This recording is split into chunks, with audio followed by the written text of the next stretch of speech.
Bismillahirrahmanirrahim. Assalamualaikum warahmatullahi wabarakatuh. Alhamdulillahirabbil alamin.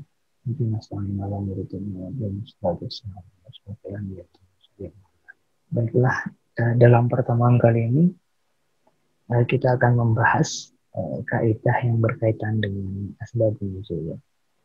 Kita mulai dari pengertian asbabun nuzul terlebih dahulu. Pengertian asbabun nuzul ini banyak dibahas dalam kajian-kajian ulumul Quran. Tapi saya akan melakukan pengulangan lagi yang berkaitan dengan aspek-aspek yang berhubungan dengan kaidah tafsir. Dalam kajian ulumul Quran terdapat banyak variasi mengenai pengertian asbabun nuzul. Beberapa di antaranya menjelaskan tentang turunnya ayat yang berkaitan dengan suatu peristiwa untuk menjelaskan hukum pada saat peristiwa tersebut muncul. Jika pengertian ini kita kaitkan dengan susunan dari kata asbabun nuzul ini, maka pengertian ini bisa dianggap agak tidak sama dengan pengertian yang dimaksud oleh susunan kata yang menyusun asbabun nuzul. Asbabun nuzul terdiri dari dua kata penyusunannya. Yang pertama asbab, jamaknya dari sabab, kemudian an-nuzul. Asbab itu dalam wilayah literalnya, kata ini bisa kita maknai sebagai sebab-sebab turunnya ayat.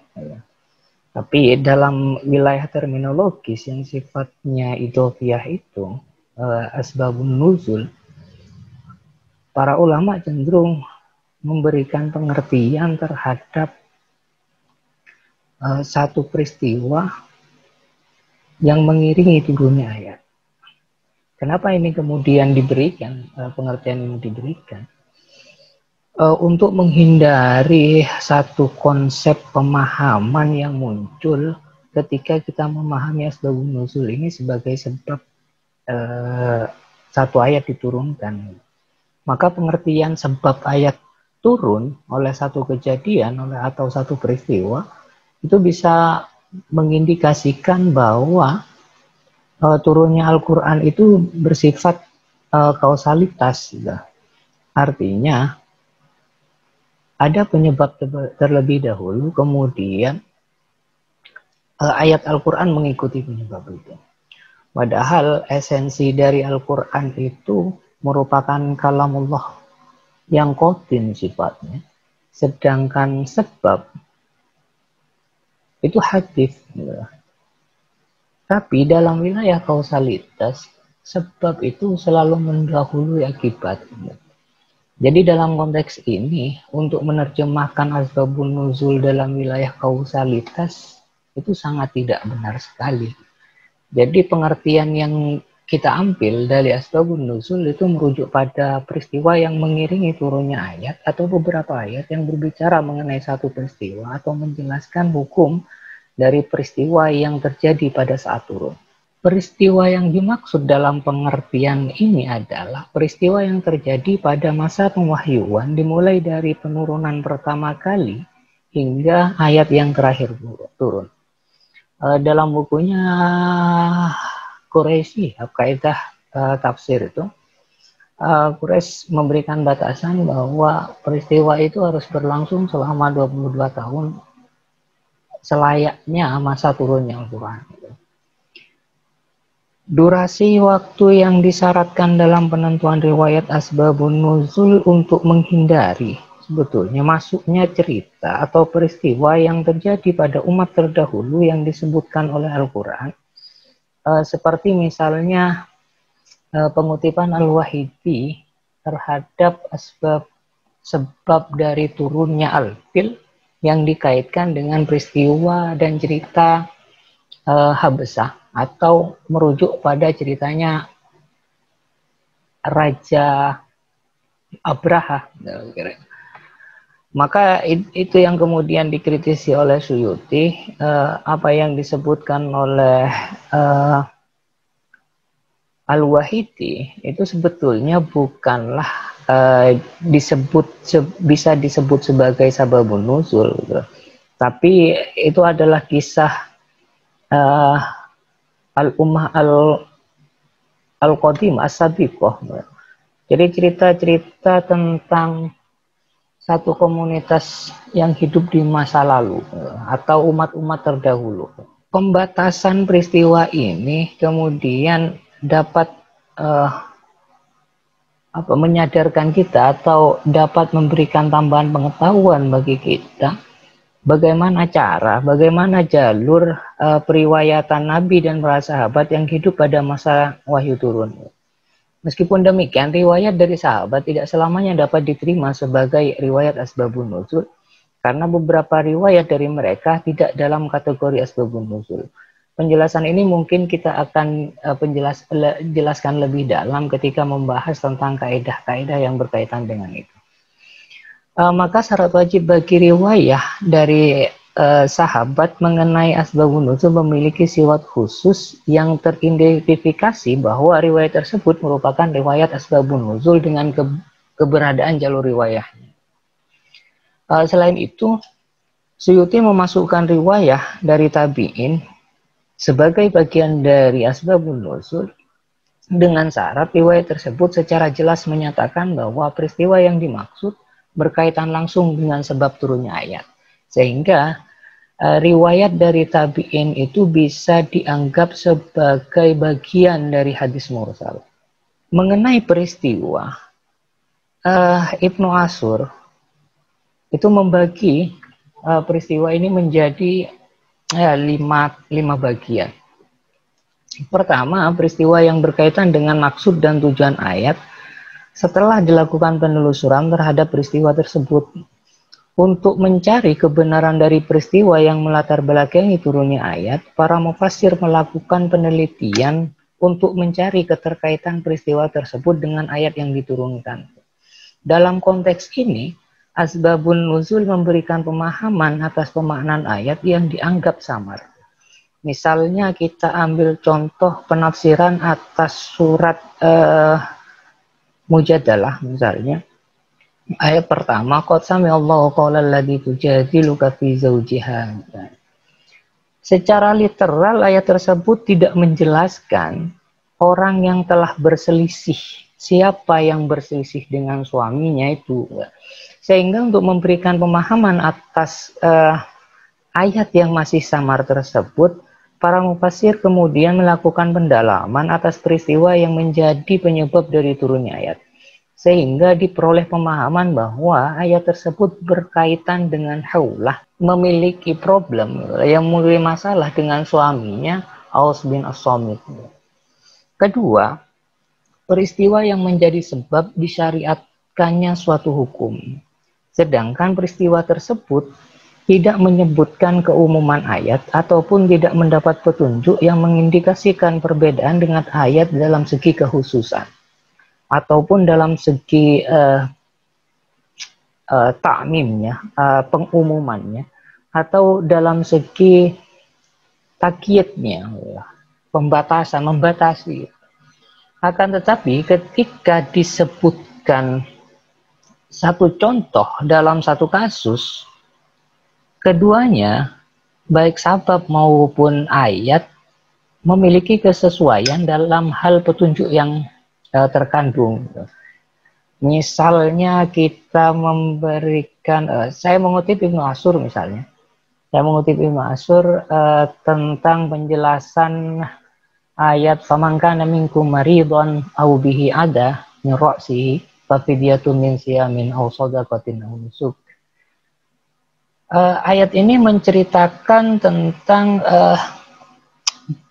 faman kana minkum maridun aw bihi ada, jika di antara kalian mengalami sakit atau gangguan di kepalanya, maka wajiblah atas kamu, atas orang yang sakit dan gangguan kepala itu berfidyah, yakni berpuasa dan bersedekah atau berkurban.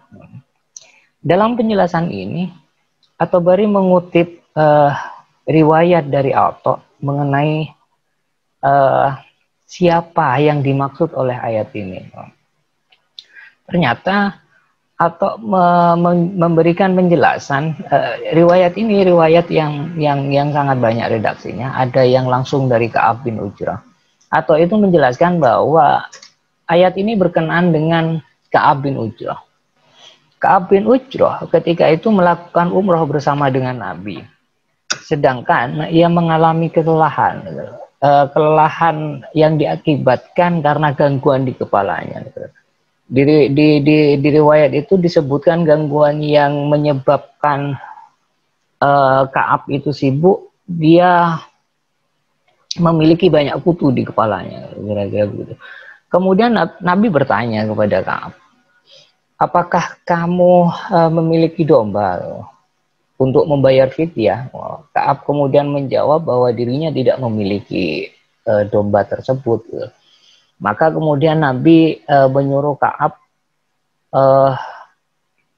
untuk memberikan makan 6 orang miskin atau berpuasa selama 3 hari. Perintah ini sebagai fidyah agar Ka'ab bisa dapat memotong rambutnya ketika dalam keadaan umrah. Dalam riwayat lain, Al-Wahidi mengutip secara langsung pada Ka'ab dengan makna yang sama. Akan tetapi redaksi yang dikutip oleh Al-Wahidi terdapat satu pengakuan dari Ka'ab bahwa ayat ini turun khusus kepadanya, tapi hukumnya itu berlaku umum. Peristiwa ini memberikan tambahan pemahaman atas ayat. Sebenarnya peristiwa ini memberikan tambahan pemahaman kepada ayat tanpa ada kaitan langsung dengan sebab turunnya ayat. Akan tetapi keberadaan sebab dalam ayat ini tidak memberikan pengkhususan. Pemberikan sebab terhadap ayat tadi, cerita tadi, itu tidak mengkhususkan atau mengumumkan lafaz. Ketiga, peristiwa yang banyak terjadi tanpa menyebut tokoh secara spesifik. Kemudian ayat diturunkan untuk memproklamirkan peristiwa tersebut dan menjelaskan hukum-hukumnya. Ayat yang merujuk pada peristiwa ini secara jelas dilukiskan dengan menggunakan sigot nazalat fi kada wa kada.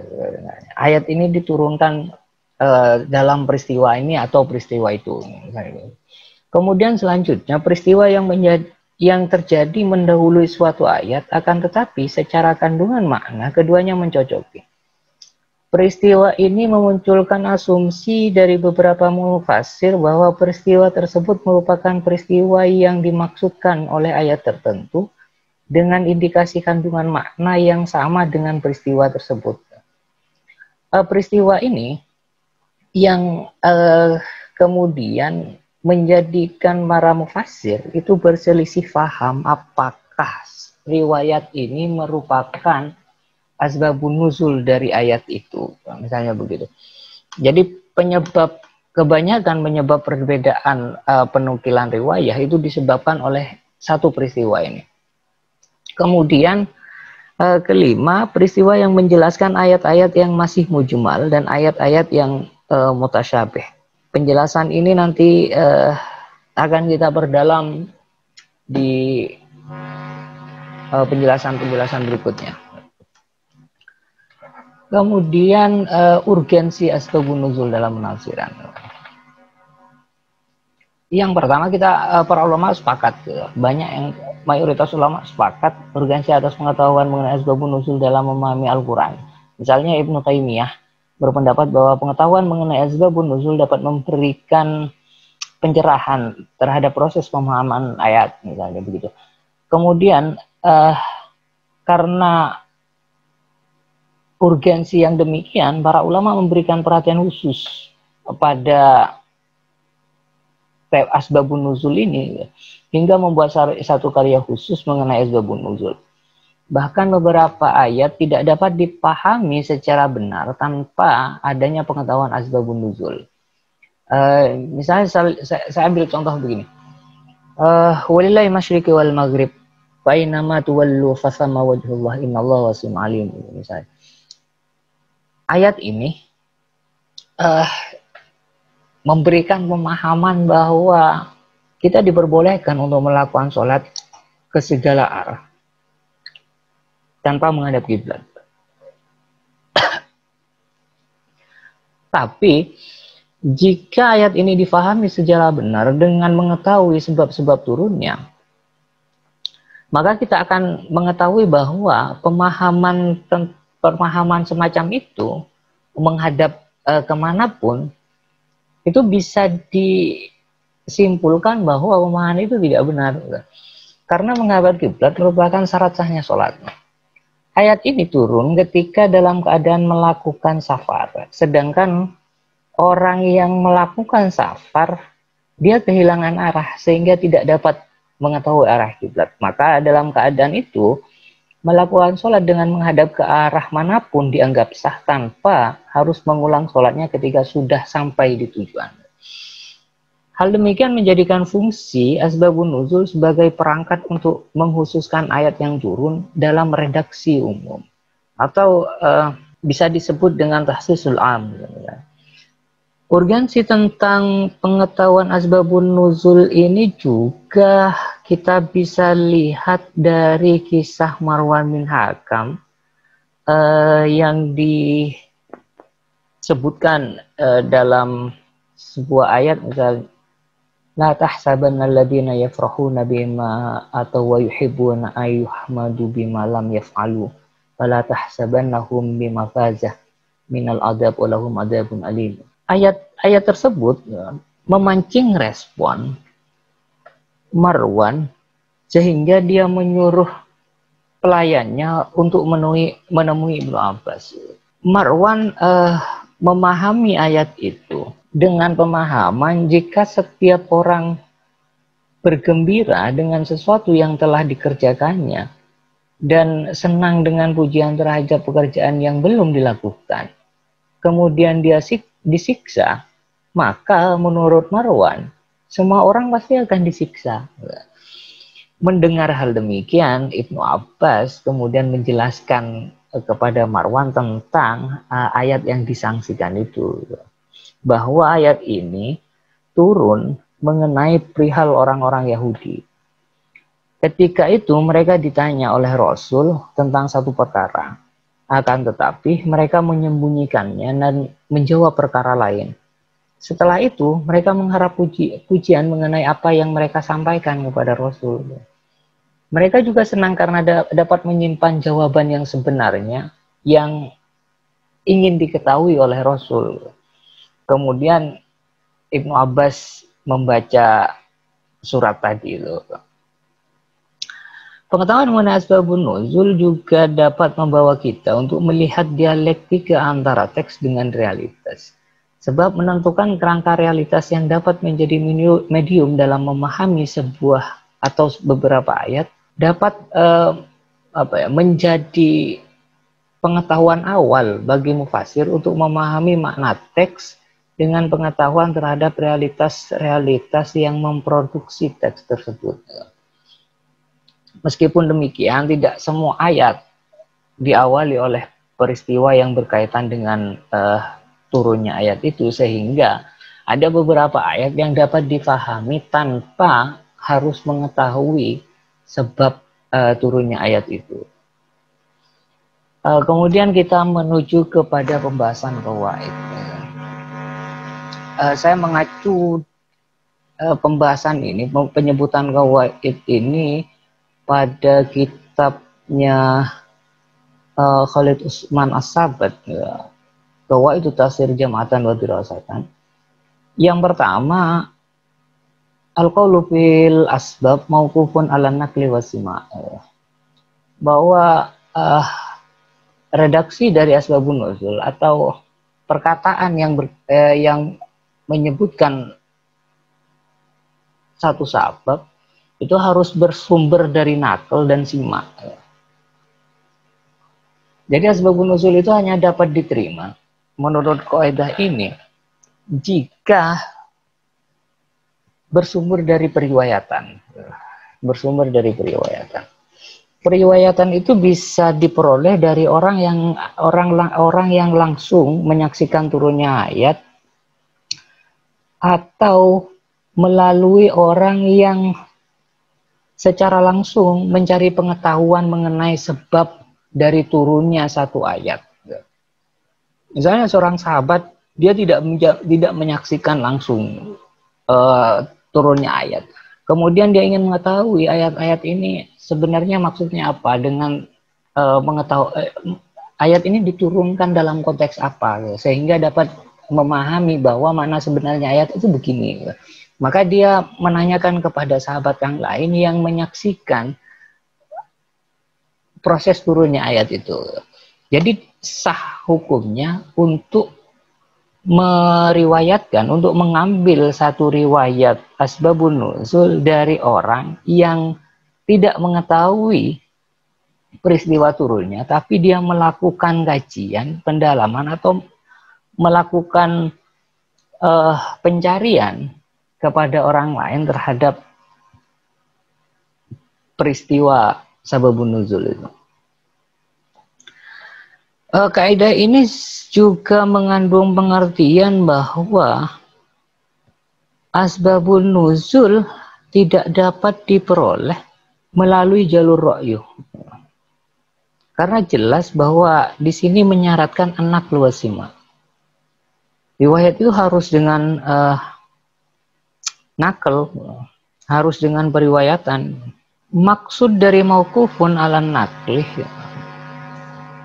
mengindikasikan bahwa cara memperoleh pengetahuan mengenai asbabun nuzul hanya diperoleh melalui riwayat kepada orang yang menyaksikan turunnya sebuah ayat.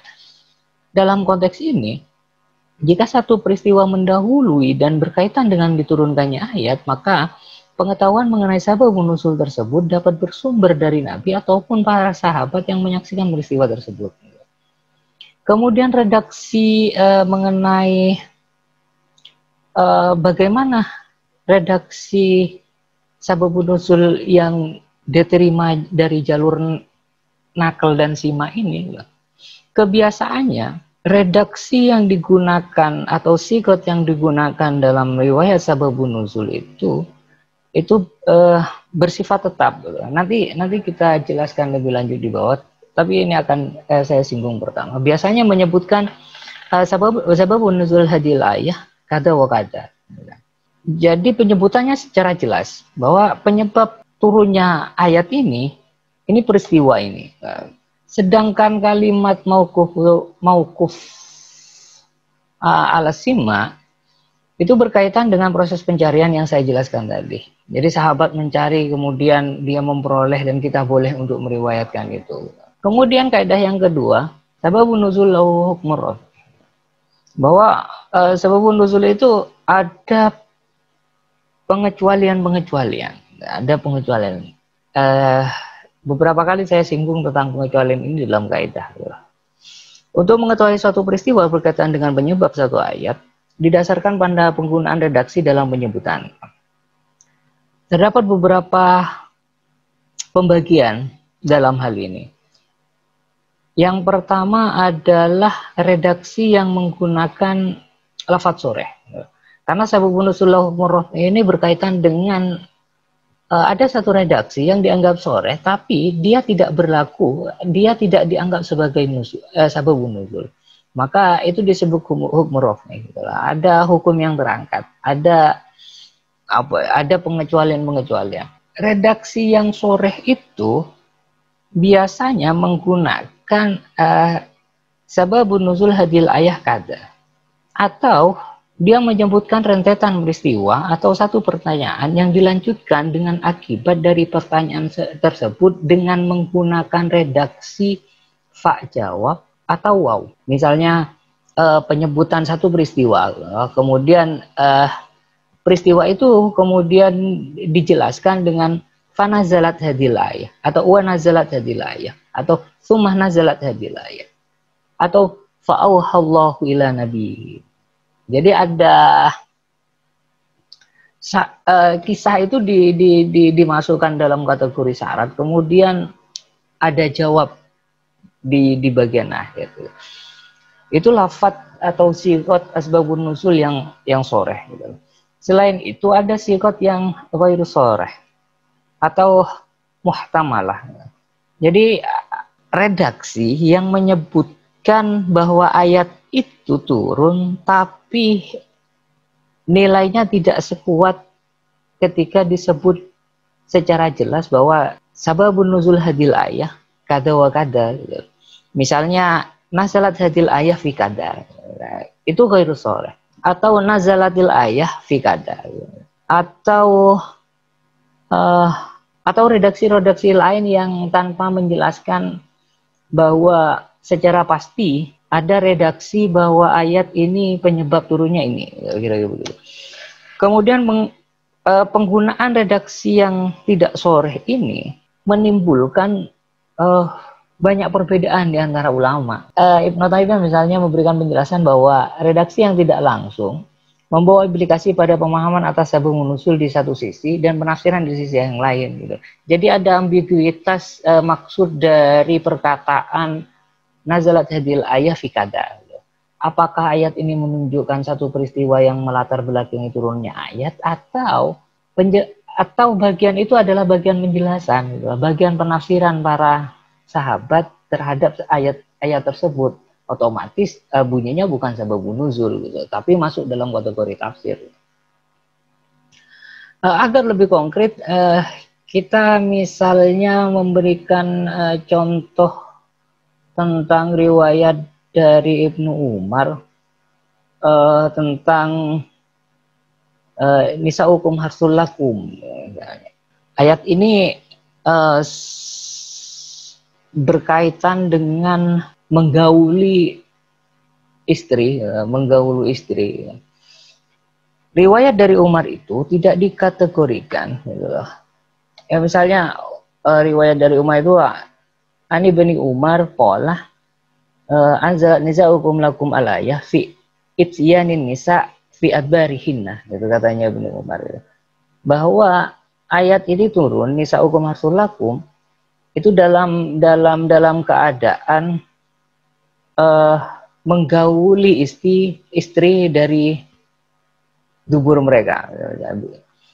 Jadi apa yang disebutkan oleh Ibnu Umar itu tidak dikategorikan sebagai asbabun nuzul, padahal ada sigat, misalnya anzalat al ayah fi ityanin nisa. Redaksi itu, sigat itu ghairu sharih. Jadi memunculkan satu ambiguitas pemahaman. Apakah ini termasuk dalam bagian asbabun nuzul atau tafsir? Ternyata ketika Umar memberikan pemahaman tentang ini, itu tidak menjelaskan tentang sababun nuzul, tapi justru menjelaskan tentang maksud dari ayat itu, makna dari ayat itu. Sedangkan riwayat lain yang diungkapkan oleh Jabir itu, misalnya sami Jabir bin Abdullah yaqul kanatil yahud taqulu fil ladhi ya'ti imra'atahu min duburiha fi qubuliha innal waladah yakunu ahwal fanazalah nisa'ukum harsulakum fa'tu harfakum man nasyi'tum. Riwayat model yang diberikan oleh Jabir, riwayat yang dijelaskan oleh Jabir dengan mengutarakan satu peristiwa, kanatil yahud taqulu fil ladhi ya'ti imra'atahu min duburiha. Ini peristiwa, satu kejadian. Kemudian fanazalah al-ayah. Fanazalah nisa'ukum harsul lakum. Redaksi yang dikeluarkan oleh Jabir dalam konteks ini merupakan redaksi yang disebut dengan siwat soreh. Siwat soreh itu menjelaskan peristiwa, kemudian mengakhiri dengan pak jawab itu fanazalah al-ayah. Maka riwayat dari Jabir itu disebut dengan sababun nuzul dari Al-Baqarah ini. Jika merujuk pada kaidah, meskipun ada dua tadi, soreh dengan ghairu soreh, tapi jika merujuk pada kaidah sababun nuzul hukum marfuh, ada bagian-bagian di mana sababun nuzul itu tidak teraplikasi dalam satu peristiwa gitu. Maka disebut syadz eh, sebagaimana saya jelaskan pada pertemuan awal, ada satu kondisi yang menjadikan kaidah itu tidak berlaku. Misalnya abana ana Abu Hurairah qala kana Musa alaihissalam rajulan hayyan qala fakana la yura mutadridan qala kamu hadis ini memberikan redaksi di bagian akhir tentang perkara Musa. Misalnya begini, saya bacakan, fantalaqal hajaru yas'a wattabahu bi'asahu yadribuhu saubi hajar hatta waqafa ala malayin min bani Israel fanazalat. Ada redaksi fanazalat kemudian menyebutkan ayah. Ada satu peristiwa tentang bagaimana ketika Musa mandi kemudian dan meletakkan bajunya di sebuah batu, kemudian batu itu hanyut di bawah air dan Musa mengejar batu itu. Fanazalat ayah. Nah, itu peristiwa kemudian fanazalat ayah. Jadi konteksnya orang Bani Israel itu mengejek bahwa kenapa Musa itu tidak pernah tidak pernah menanggalkan pakaiannya. Apakah dia cacat? Apakah dia itu memiliki tubuh yang cacat? Kemudian diceritakan bahwa Musa itu pernah mandi dan melepaskan pakaiannya.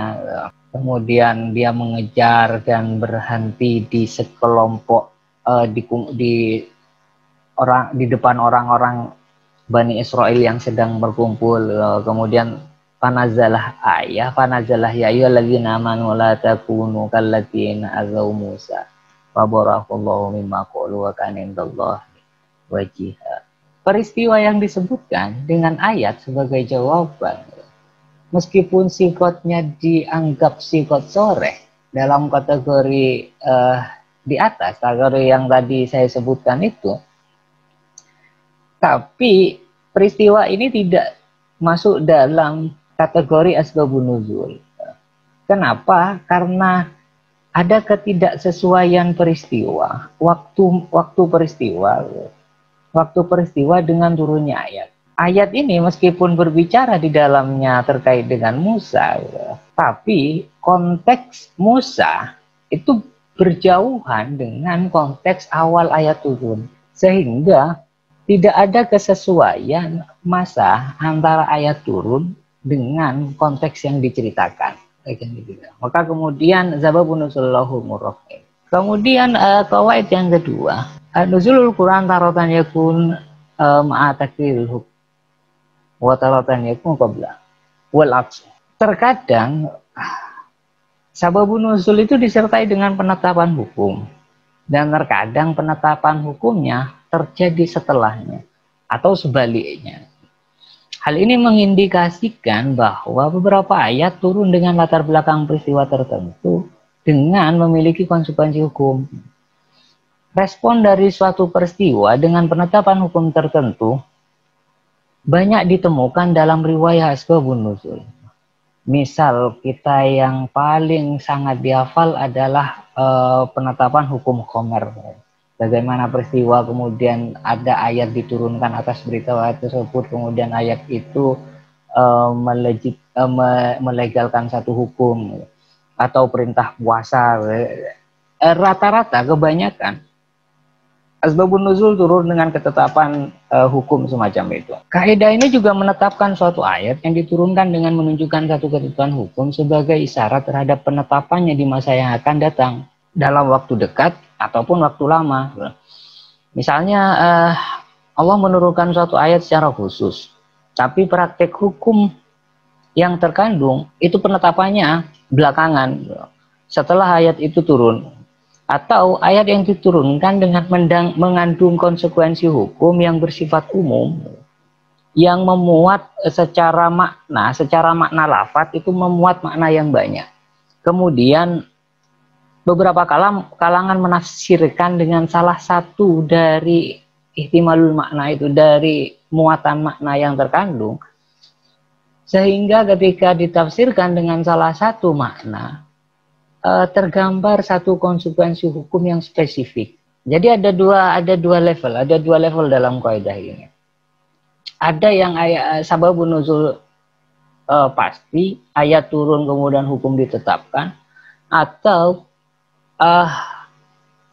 ayat turun tapi hukumnya belum ditetapkan hingga beberapa masa ke depan.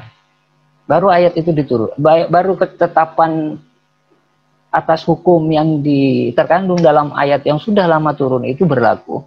Atau satu ketetapan hukum berlaku, kemudian ada ayat turun untuk melegalkan ketetapan hukum itu. Kita akan bahas satu persatu. Saya ambil contoh misalnya kewajiban tayamum.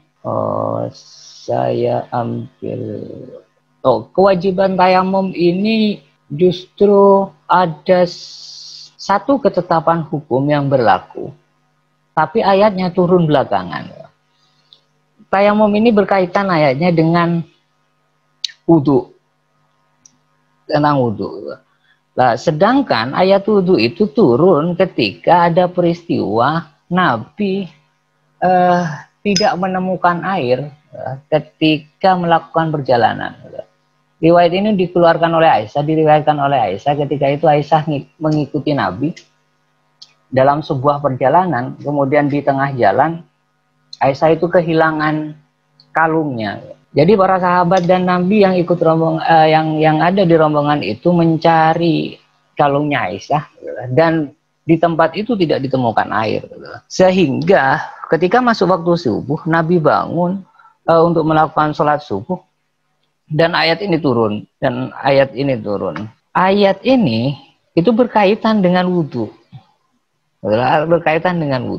Padahal wudhu itu sudah disyariatkan sebelumnya. Sehingga syariat hukum dari wudhu itu muncul terlebih dahulu daripada dalil ayat yang mewajibkan terhadap wudhu itu. Kemudian selanjutnya al-asluh ada mutakrir fil asbab wa nuzul. Ayat kaidah ini menunjukkan hukum asal dari sebab atau dari ayat yang turun itu tidak dilakukan pengulangan, baik itu sababnya atau baik itu ayatnya. Itu hukum asalnya. Tapi ketika konteks yang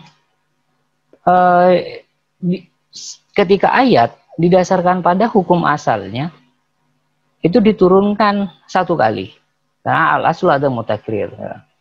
Tapi keberadaan sebab yang tidak memungkinkan untuk mengumpulkannya dalam satu momen ataupun memberikan keterangan bahwa satu ayat itu meliputi banyak kejadian. Misalnya ayat ini juga berkaitan dengan kejadian kemarin misalnya, atau kejadian yang 3 tahun yang lalu, itu tidak memungkinkan sehingga menjadikan satu sabab atau satu ayat itu diturunkan secara berulang-ulang.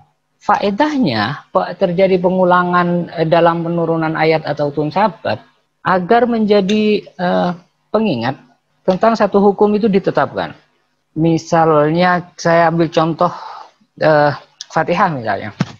Fatihah itu diturunkan 2 kali. Pertama di Mekah, kedua di Madinah.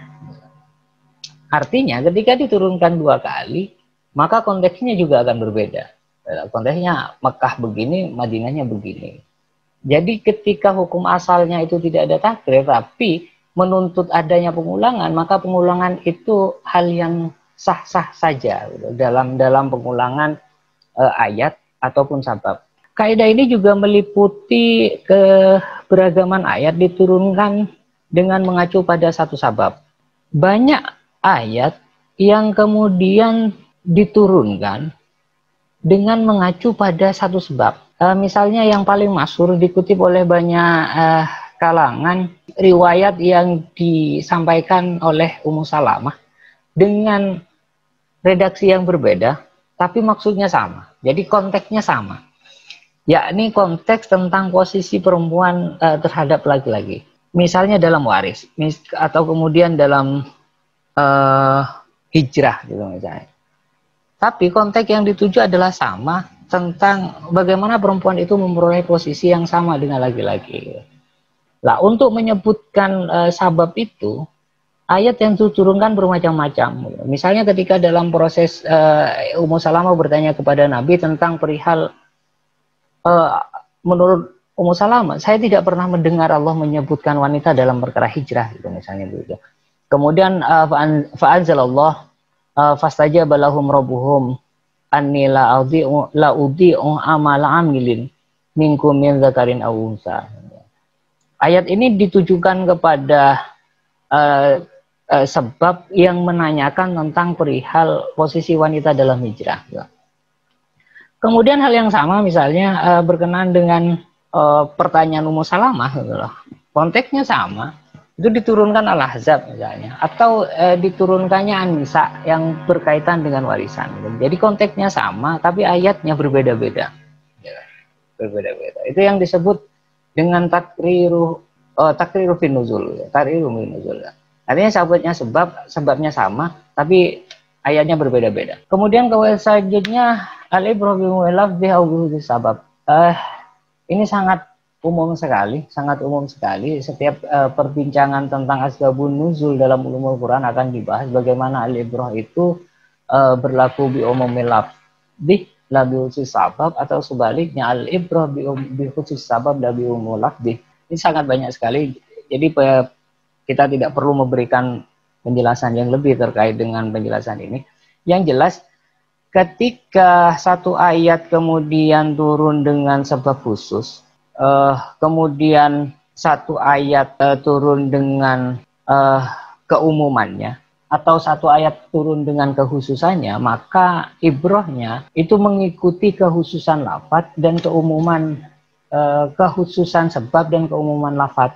Yang berbeda ketika satu ayat turun dengan sebab yang khusus tapi menggunakan redaksi yang umum.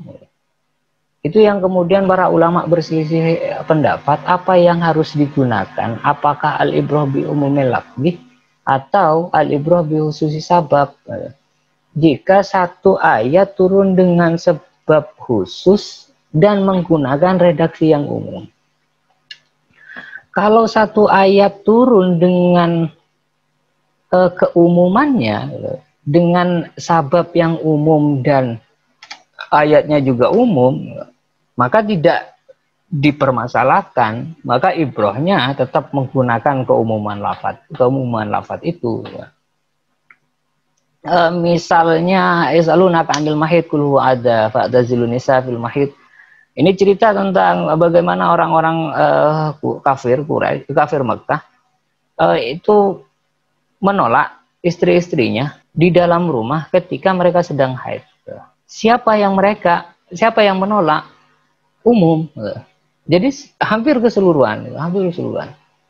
Dan ayat yang digunakan itu umum. Fayasalunaka 'anil mahid qul huwa adza fa'tazilun nisa fil mahid wa la taqrabuhunna hatta yatahharna fa idza taharna fa'tuhunna min haitsu amarakumullah innallaha yuhibbut tawwabin wa yuhibbul mutatahhirin.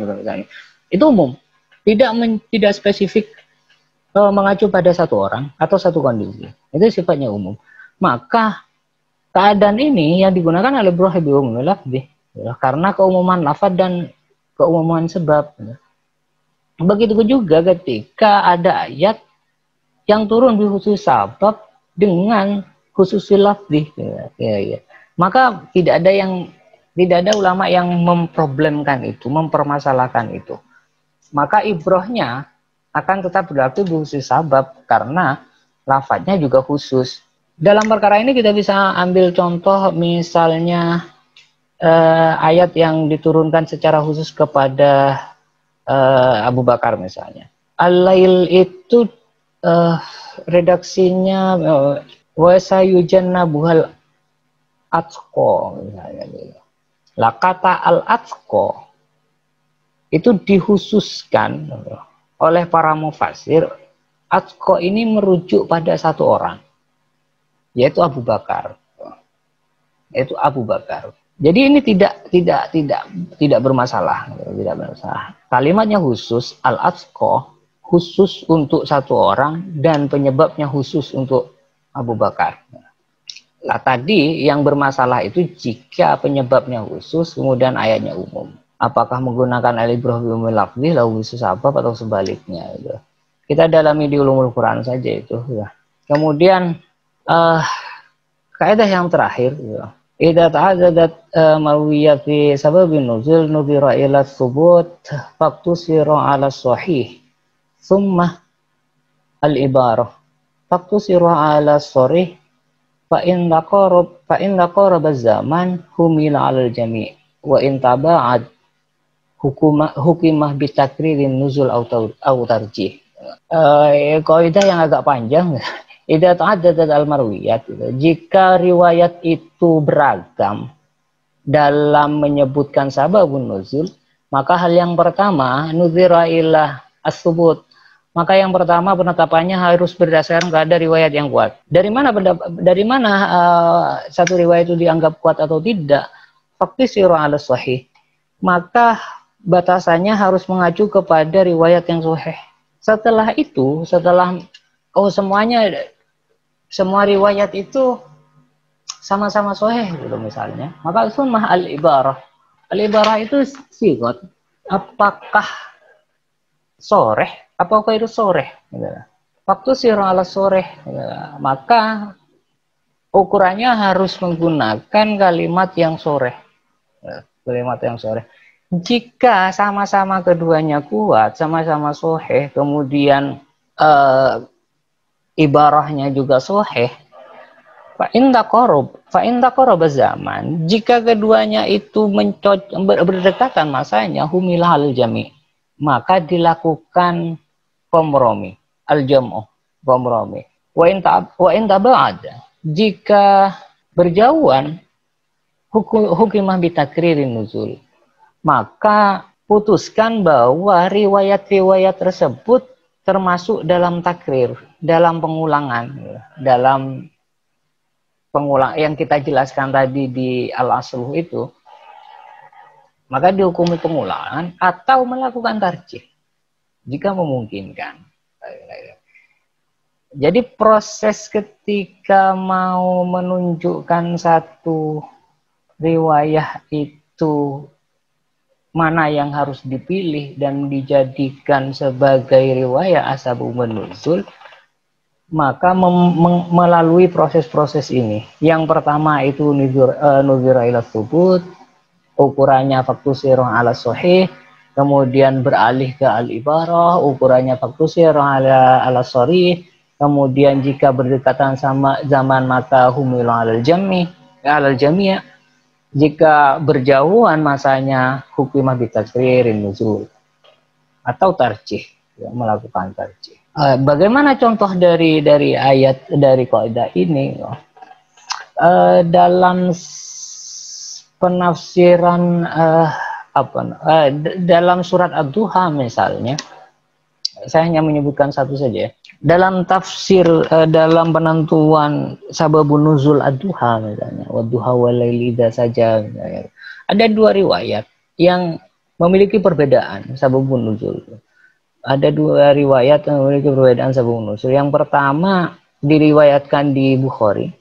Yang pertama, di Muslim juga ada mengenai peristiwa ketika Nabi sakit selama 3 sampai 4 hari, selama 2 sampai 3 hari, beliau tidak bisa berdiri, kemudian datang seorang perempuan wanita kepada beliau dan mengatakan bahwa setan yang ada pada dirimu.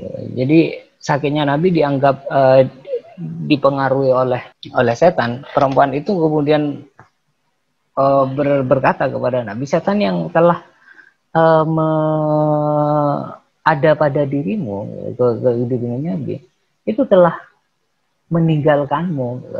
Saya sudah tidak melihat 2-3 harian setan itu.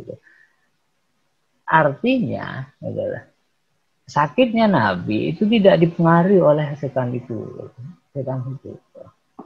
Maka kemudian Allah menurunkan wadduha wal laili idza saja ma wadda'aka rabbuka wa ma qala.